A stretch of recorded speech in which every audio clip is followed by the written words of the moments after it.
안녕하세요 구독자 여러분, 한입경제 윌리입니다. 주식 투자 고민하다 보면 이런 생각 들지 않으세요? 남들 다 한 데서 주식을 샀는데 떨어지면 어떡하지? 주가가 너무 높은 것 같은데 혹시 내가 모르는 정보가 있는 건 아닐까? 이렇게 말이죠. 매일 매 초마다 우리 통장을 겨눈 저 큰 손들과의 심리전에서 이길 방법이 우리에겐 필요합니다. 그런데 이 기관과 외국인과의 심리전쟁에서 이기는 방법이 정말 있어요. 바로 그들과 한편이 되는 방법 말이죠. 자, 오늘 주제는 내가 밤마다 눕기 전까지 고민에 빠지지 않아도 되고 화제속 기업들에 한꺼번에 투자해서 수익도 내고 따박따박 배당까지 받는 방법, 알아두면 돈 되는 노하우 ETF입니다.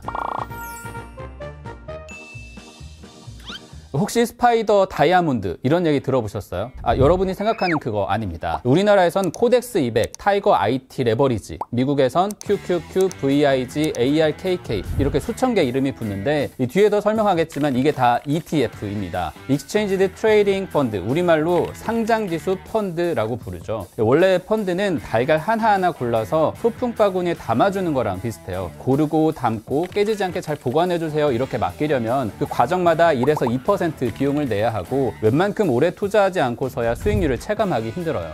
또 중요한 게 맡기는 사람이 믿을 수 있어야 하겠죠. 야, 인사이트가 탁월하겠지 딱 싶어서 부탁했는데 금융위기 터지니까 이 사람도 속수무책인 겁니다. 심지어 원금이 반토막 나서 통장에 깊은 상처를 내기도 했죠. 그래서 나온 방법이 ETF입니다. ETF는 달라요. 사람이 고르고 재고 이런 거 없이 그냥 창고째로 미국 나스닥 대표 기업들 시가총액 1위부터 왕창, 우리 유가증권 대표 기업들 200개 왕창 사들여서 크기대로 비중대로 평균낸 가격에 맞춰서 사고 팔 수 있게 한꺼번에 만든 상품이에요. 코스피, 코스닥, 나스닥, 상해지수, 유로스톡스 이런 나라별 대표지수 가격대로 미리 포장한 상품을 사고 파는 거랑 똑같아요. 보세요. 이렇게 하면 펀드를 굳이 안 해도 돼요. 3박자를 다 갖춘 상품이거든요. 보관하고 운용하는 데 드는 비용도 적고 분산 투자도 알아서 하고 수익률도 웬만큼은 합니다. 통장에 한 10만 원만 있어도 애플, 마이크로소프트, 아마존, 테슬라 이렇게 잘 나가는 기업들을 한꺼번에 사는 효과를 누릴 수도 있죠. 지금 여윳돈으로 한꺼번에 사서 기다려도 되고 평균 수익률은 조금 낮아지지만 매달 10만 원에서 50만 원씩 3년, 5년 이렇게 모으다 보면 복리 효과도 누릴 수 있는 상품입니다.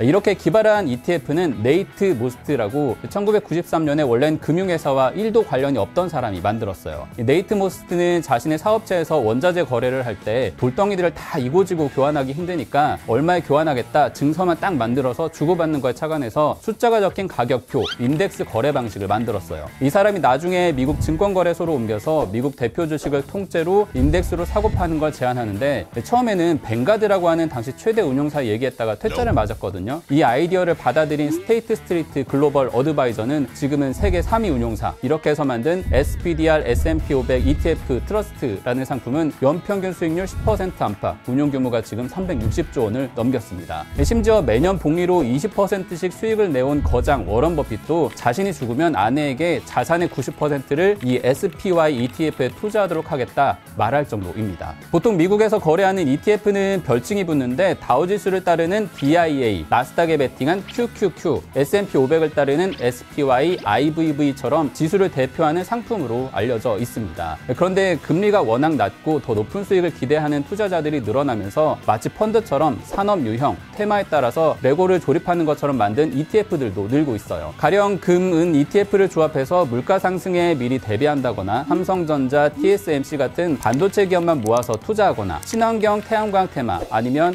2차전지 기업들만 골라 담은 식으로 전략을 선택할 수도 있습니다. 우리나라에선 이미 유명해진 아크 인베스트먼트는 이 테슬라가 적자 내던 2014년부터 투자해온 ARKK ETF로 작년에만 170% 수익을 냈고 또 바이오, 로봇, 우주 이런 혁신적인 테마에 베팅하고 있다 보니까 한국인들의 투자가 최근 늘어나는 추세입니다. 이렇게 단순하면서도 강력한 성과를 내지만 여느 투자가 그렇듯 ETF도 만능은 아니에요. 그랬다면 다들 걱정 없이 부자가 됐겠죠. 대표적인 게 주가 지수가 하락하는 경우에 베팅하는 인버스, 오를 때 2배씩 버는 레버리지로 설계한 상품들인데 그런데 이거 잘못 투자했다가는 시장이 크게 오르지 못하고 옆으로 길게 횡보할 때 그대로 손해봅니다. 또 조심할 게 앞에서도 얘기한 요즘 인기라는 미국 ETF에 투자하는 경우입니다. 블랙록, 벵가드, 미국 대형 운용사에서 내놓은 상품들을 사면 운용 비용이 조금 더 비싸고 달러로 환전할 때마다 손해를 조금씩 볼 수도 있어요. 요즘에는 국내에서 사람들이 펀드를 잘 안 하니까 운용사들이 해외 ETF를 그대로 베껴서 또 팔거든요. 이건 비용은 조금 저렴하고 환전 손실도 적지만 소액인 경우엔 수익보다 수수료가 더 나가기도 하고 산업별로 나뉜 ETF를 산다면 운용사 실력에 달려 있으니까 수익률에서 손해를 볼 수도 있어요. ETF가 강력한 투자 방법이긴 하지만 중요한 건 이런 투자가 5년 이상 10년씩 투자할 때